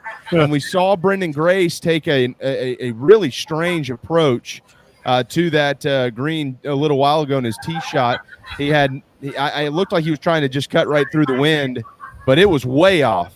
And so how do you approach 17? It's a 220 yard or so par 3, right? The wind is obviously gusting and howling, is going to play tricks with it. So guys are trying to cut through it, and they're landing in the water because of that. So what is safe at 17? Well, that flag looks like it is just dripping over the edge of the green into the water. I mean, it's hanging out there. Like I said, it's 19 paces on the green, 6 from the water's edge. However, the angle of the green, because it's angled, it's not sitting straight up and down like that. It's angled. You only have about 6 paces to cover the water. So really it is, talk about red X's in the yardage book. There's a red X on that to go after that pin into the breeze. Right. So the way I would play that is to make sure to take enough club to clear the water, play it well left of the flag, and try and fade it into the green. If the ball does not fade, you hit it over in the sandy area left, maybe in the tightly mown area, and you try to get up and down. You have enough green to work with. If you do cut it and the ball catches the green, great. The only problem with that approach, and I'm sure that's the way a lot of these guys are trying to play the 17th. The problem is that when you get very strong wind in your face, the ball will spin more and hang in the air more. So if you're trying to hit a fade into this green with water right, and the ball hangs in the air a little more, maybe fades a little more, that's how it's going to wind up in the water. So because of the wind, I'm gonna just try to blow it left and just make sure it's dry and take my medicine from there. And yeah, you can't be tentative. Too often we get protective when it's that windy. You've got to commit to your shot and then execute. Like, I don't know how to explain, but you've got to like make that full swing and commit to it. you Don't have to baby commit, it. and Right. and you have to accept all outcomes. You just got to see it low, let it go. Right. I guess is what my little saying would be. That's a long par 3 for your girl. I'd be hitting 5 wood, but keeping it low trajectory under the wind as much as possible. You know, trying to hit that. You can't try to hit that high ball in that kind of wind. Is it safe to say? Is it safe to say, Meredith, that if you bogey 17, in a way, that's a win? Well, you're probably going to be right there with the rest of the field. Right. You're almost making par if it's playing a half stroke over par, you know, which could be worse by the end of the day. You virtually, by making 4 there, you're almost, it's not that much worse than a par. But like I touched on yesterday, you can't make doubles and triples. That's what is just Avoid around. the big number. Yeah, you That's have to avoid the big number. If we look at Phil Mickelson's card the last 2 days, he's had a lot of squares on his card. He's made bogeys, and that's fine. There are birdies out there to be had. Right. So once you start making the big numbers, Will Zalatoris making triple on 12, Exactly. Ricky doubling number one. That's how you lose position when we have so many guys and the margin for error is razor thin. Bogeys are fine. Anything worse is coming into a major, mentally preparing yourself. You're going to make bogeys, but you got to be patient, and you'll find that birdie on that par 5 that may be downwind. But you got to stay patient and not get too aggressive or trying to get those shots back. You can't have the big number. Yeah. So when you step up on the 17th tee, you have to think of how can I get this down in 4 shots or less. Right. We're about 40% way through the tournament. Final question for the both of you. We know this weekend the winds are going to shift. The conditions will be a little bit different. It's expected to get much warmer by Sunday, so it could set up for a fascinating Sunday afternoon at the Ocean Course. But I'll ask you both a very simple question with a difficult answer. Who are your picks to win the 2021 PGA Championship? Ooh. Well, I mean, based on Meredith's sunglasses, I think I know where she's going with this. I'm going Phil. I got to go Phil. Yeah, Fireside's got the same shades on That's today. right. I got to go Phil. We talked about the wind, and to quickly touch on that, the fact that the wind is supposed to change on Sunday is going to be a lot of fun because we're going to see this brutal stretch, especially today and potentially tomorrow, of 14 through 18 playing into the wind. And we're talking about on 17, hey, you just need to make a 4. Find a way to make bogey. Find a way to make 5 on 18. That's fine. This wind is going to switch, and on Sunday, you're going to see your carnage in the middle of the round. That's 6 through 13. And then as these guys turn and they're able to play 14 through 18 downwind, all of a sudden we're going to turn on a dime, and we're going to talk about needing to make birdies on these holes to make a run to win a PGA championship. Right. So I think that's going to be really fun to see these holes that were tough to make pars on now become much more birdieable holes when there's a championship on the line. So I said all of that to stall and to make my pick. I'm going to go man. Are you scrolling down the leaderboard? Yeah, I was kind of scrolling. I'm going to go with Victor Hovland. I think Victor Hovland, much like Morikawa last year, he's young, but these guys are proving that they're ready. And I've seen him hit a lot of good shots the last few days, and he's kind of been knocking on the door a lot recently, not just in major championships, but on the PGA Tour. So he's already a multiple-time winner on the PGA Tour. So I will take Hovland to edge out Phil. Let's say he beats Phil in a playoff. That's it would set up for an amazing Sunday. Certainly, with Phil dropping that 25-footer in there for birdie at 18 earlier today, I think we can all safely say that the Roars have returned to the shores of South Carolina, and throughout the weekend, it looks like it's going to be a lot of fun. We can't thank the both of you enough, honestly. You're two amazing individuals, first and foremost, as humans. But when it comes to golf, it really is such a treat to sit here and learn everything that we learn from you every day. Hopefully, folks enjoy it as much as Darren and I do. Darren and I talk about this all the time, how special you are together. We really appreciate your kindness and your hospitality and your expertise. And Meredith, I'm going to see you tonight. So yes. I'll give you a big hug and a bourbon for that, okay? Yeah, absolutely. I'm looking forward to it. Good. Scott, I'll come get a hot hot dog. I'm jealous. I'm going to come crash. I know, right? Come on, let's do it. Yeah, it's party time, party animals. That's right. You got to move your head. Yeah, let's party. Let's do it. There you go. Part Friday. Happy Friday. That's right.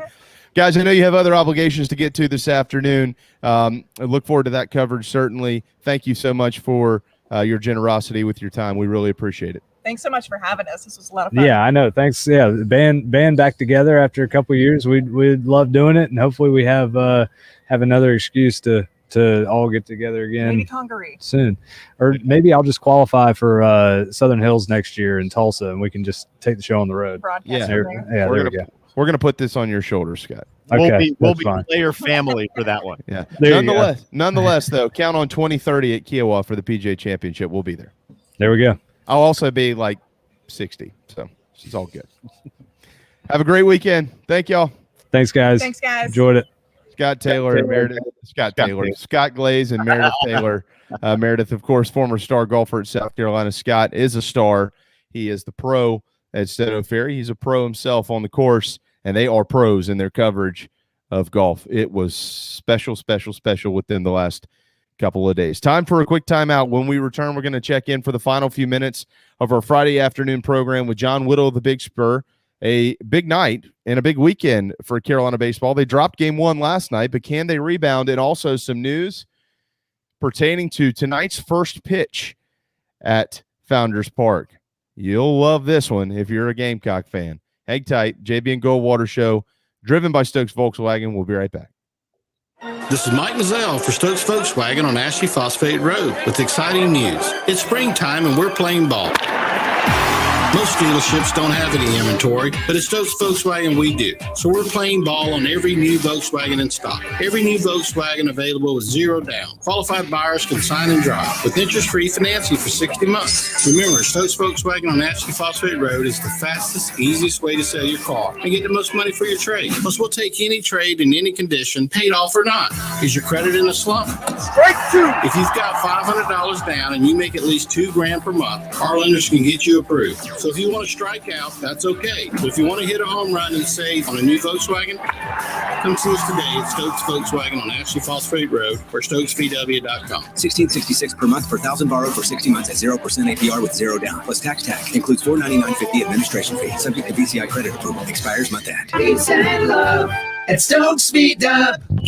Wando Power Equipment, the trusted home of Hustler zero-turn residential and commercial mowers. There is nobody more trusted in South Carolina than our friends from Wando Power Equipment. They've been providing elite commercial and residential service for over 30 years. Landscape Services have turned to their selection of Hustler zero-turn mowers like the Raptor. Bigger, stronger, faster, and the most durable Raptor Hustler has ever designed. Located on Daniel Island and online at wandopower.com. Wando Power Equipment, owned by the Price family, the home of Hustler zero-turn mowers, rentals, service, and specializing in family and friendship. Shrimping season's back. That means local caught shrimp. That's right. Local caught shrimp back on the menu at the Dog and Duck. All 3 locations, Bell Hall, Park West, and Clements Ferry Road, now featuring once again local caught hand-breaded shrimp, plus other daily specials like the Game Day Burger every Wednesday, Rib Night on Friday, rotating taps all the time, and all the TVs you can possibly imagine for whatever you want to watch. The Dog and Duck in Bell Hall, Park West, and on Clements Ferry Road.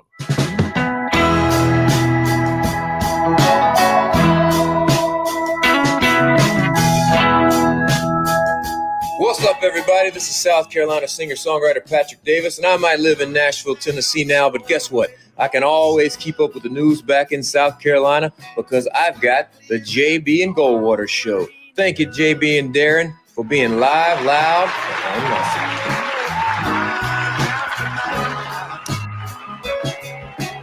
unmuffled. Thank you, Patrick Davis, my dear friend, who has been spending some time performing in Tennessee.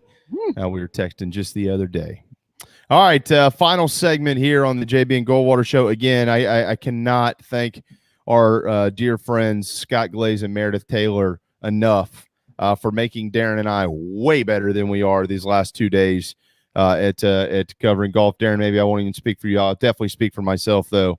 Can't do it without them. They are really, really good at what they do. It's a lot of fun with them on. They've got a good camaraderie, I guess, if you want. I mean, just the 2 of them bouncing stuff off of each other and they're good at it. That's why they should start a podcast. Yeah, they should. They absolutely should. They're very good at it. This guy's pretty good at it too. John Whittle covers the Gamecocks, literally everything. Matter of fact, he has been covering Gamecock golf as of late because Carolina's got some golfers in the postseason. But tonight he'll be covering Game 2, in which Brett Carey has set to throw out the first pitch. But wait a second. There will be a first pitch thrown before the first pitch, and that is now former, current, interim president of the university, Harris Pastides, will arrive at Founders Park to toss it out and get us going before the Volunteers and South Carolina play ball in Game 2. I can't believe they didn't ask John Whittle to throw the first pitch. Maybe they should with all the great coverage he's given us for all these years. Hey, John. Hey, guys. I know Harris Patsides was out there last night. Is he going to be back again tonight? Heck, he might as well throw it all 3 games. Why not? Yeah. But yeah, I would probably accept that honor to be out there to throw out a first pitch, but I'm not gonna promise I'm going to deliver a George W. Bush kind of strike out there. I'll be a little bit better than who was it, 50 Cent, but maybe not much. 50 Cent. I tell you what, that Bush strike was the best first pitch anybody has ever seen in their lives. That not only was it a strike, it was a dart, and he walked off the mound like a boss. Maybe that's the next John Whittle. We'll look for you on a mound, a little league mound near all of us. Just kidding, John. Well, the keys of a good first pitch are standing on the mound and not bouncing it. If as long as you're on the rubber and as long as you don't bounce it, you're okay. So throw it to the backstop, whatever you need to do. Don't be on the grass, and you'll be all right. Absolutely. Just throw the damn thing is what I've said to somebody before. Man, I'm nervous. I said, just throw it. Who cares? It's baseball. Just throw to the guy who's squatting down. He's called the catcher. Anyways. All right, John. So they lose last night. Not a good start from Brandon Jordan. He actually looked good early. I texted Drew Meyer, and I said, hey, man, you might be onto something. Maybe the crowd has kind of energized Jordan. But it kind of fell apart from there. He had a couple of walks. They had a couple big bangs. Carolina got behind, couldn't scrape up enough runs. They were trying, and they gave up a few late, 10-4 the final. So they're a little bit in the hole. But here's the good news. Brett Carey goes tonight. We saw him last week. We've known for years now how special this young man is. And then they do have a good matchup tomorrow because Thomas Farr is going to go against maybe the guy who struggled the most in their rotation generally on Sunday afternoons. I can't remember his name now, but Blade Tidwell, I believe, is their name. Where does Carolina stand, John, tonight? What type of game is this? Is this must win for any reason? I mean, what is riding on tonight's matchup?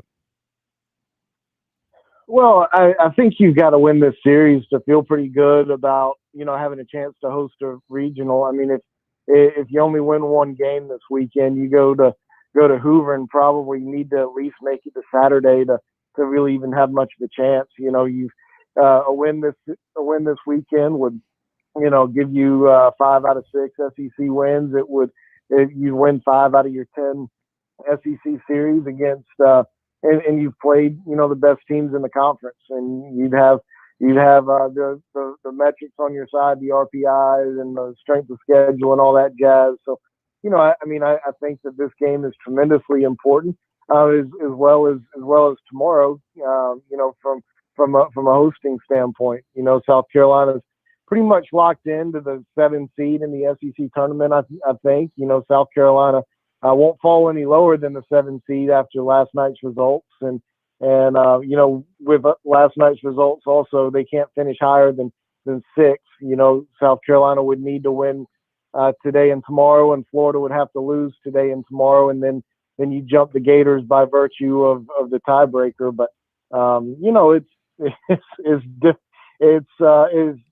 from an NCAA tournament standpoint, I think it's a must-win series for these guys. They've got to give a no-brainer kind of resume, because I don't think the NCAA is really going to want to put 7 SEC teams as host sites. So if they can find a reason to not list the Gamecocks, I think they probably will, because it's going to be hard for the Gamecocks to play past Florida or Ole Miss for a host site. So I think they've got to put together a no-brainer kind of resume, and that would be including a series win over Tennessee. And to kind of put it into perspective for you here, John, I know the last couple of weeks we often on this program kind of update everything that's going on around Carolina, Charlotte's, the Southern Misses, the La Techs. A couple of those teams did have some losses yesterday, but at the end of the day, none of it matters if you don't win the series this weekend. Carolina has to take care of Carolina before they can worry about what in the world is going on everywhere around them. How about Brett Carey? I mean, it's hard to expect him to duplicate that performance in Lexington tonight. It's possible. It's Brett Carey, certainly. But this is a little bit of a different animal in Tennessee. What's that challenge going to be like for maybe the Gamecocks' new ace? Well, I mean, it's going to be next to impossible to replicate, as you mentioned. I mean, Tennessee's a really good offensive team. You know, they walk, they don't strike out much, they can hit for power, they can steal some bases. They're just a very well-rounded offensive team.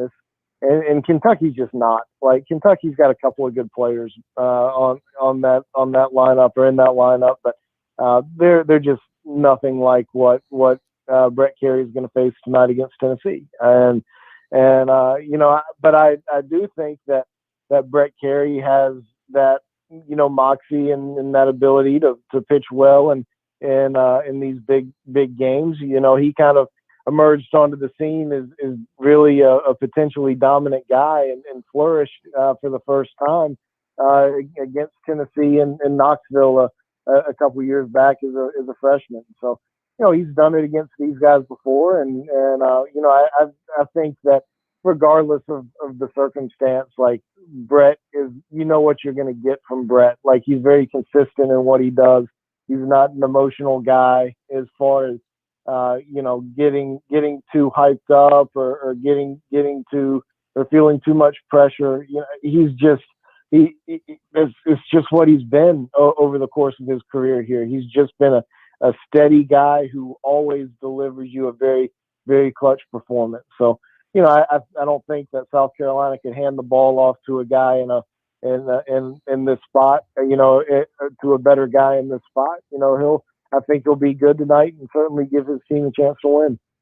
He'll be opposed by senior lefty Will Hovland, 2-2 with a 4.20 earned run average, 57 strikeouts, 10 walks. Is it fair to say that this young man, Tennessee, fits in what we would call a crafty lefty? I haven't seen him much. What do you know about him, John? Yeah, I mean, it depends on how you want to define a crafty lefty. I think he's got a little bit more velocity in as far as how I would define a crafty guy. But yeah, I mean, he's a strike thrower. He'll be in the zone a good bit. And he doesn't necessarily pitch as deep into games as Chad Dallas does, but he'll spread around some hits and you know, but he's a good pitcher, and same with Tidwell on Saturday. You know, he's walked a few more guys, and but he's punched out a few more guys as well. So you know, Tennessee's got a pretty solid pitching staff overall. They rely on about 3 guys out of the bullpen, so it's not a particularly deep bullpen for those guys, and they don't have a Brett Carey to kind of come in and save the day out of the bullpen. They don't have a Cops from Arkansas or a Sims from Mississippi State, a Broadway from Ole Miss. So, you know, I think if you're South Carolina offensively, you feel like you're playing 9-inning games instead of 7-inning games, like you would be if you're going against, you know, one of those teams with one of those hot shot closers. So, you know, I think that's something to kind of pay attention to these next couple of days. And you know, I do feel pretty good about where South Carolina's pitching staff is, thanks to the effort that John Gilreath gave last night.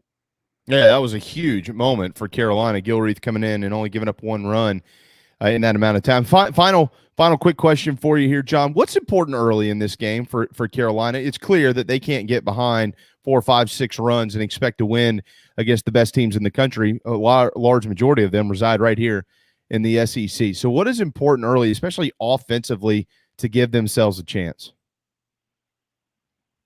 Well, you know, to me, I mean, it's obviously always important to try to get out to a good start, but you know, just keeping it close early on, I feel like would be good. You know, having Brett Carey throw up a couple of zeros, even if you aren't scoring, you feel a little bit better if you're not behind. I mean, South Carolina's played from behind so much over the course of the year that, you know, it's not always been easy for them to fight back. And, you know, they played ahead all weekend against Kentucky last year. And obviously it's 2 different animals when you're talking Tennessee baseball and Kentucky baseball, but, you know, it's just a little bit easier when you play out in front. So it'd be nice for them to get out to an early lead, but even if it's nothing through the first 3, 4, 5 innings, I think you feel pretty good about where you are. You don't really want to get behind several runs, because then you're, here we go again. Now this team's fought hard, and they've come back late in games a couple of times, and I don't question their ability to come back, but it's just not a potent offense to be able to do something like that on the regular. We'll let you run on that note, my friend. TheBigSpur.com. Of course, I'll have you covered all weekend long with Carolina baseball. Gamecocks looking to win 2 in a row and win the series. Boy, would it be a boost to the resume to be able to host a regional coming up here in just a couple of weekends. Thanks for joining us on short notice, my friend. Have a wonderful and probably fairly warm weekend in the capital city. Absolutely. Appreciate you guys having me. Always. John Whittle again with the Big Spur. Real quick note, as Eric Church takes us into the weekend, a great weekend, certainly. Unfortunately, not for Y.E. Yang. He has been disqualified for signing an incorrect scorecard. Yikes. He signed a 4 at 10, and he had made 5. I haven't seen him on any leaderboard anyway. I don't know where he even was. Yeah, he won't have a shot at it now. You can't do that. That's the no-no of the afternoon. Thanks again to both John Whittle and Raphael Esparza, and to our dear friends Meredith Taylor and Scott Glaze, working hard out at the Ocean Course on Kiowa. Thanks as always to Darren Goldwater, who was unbelievably exceptional this week in doing what he's done. Thank you, man. Thanks to all of you. We hope you have a wonderful weekend. We're going to have a PJ Championship winner on Monday and a lot of baseball to get to. And we'll see you Monday at noon right here on the JB and Goldwater Show. Drop 'em down in 4x4.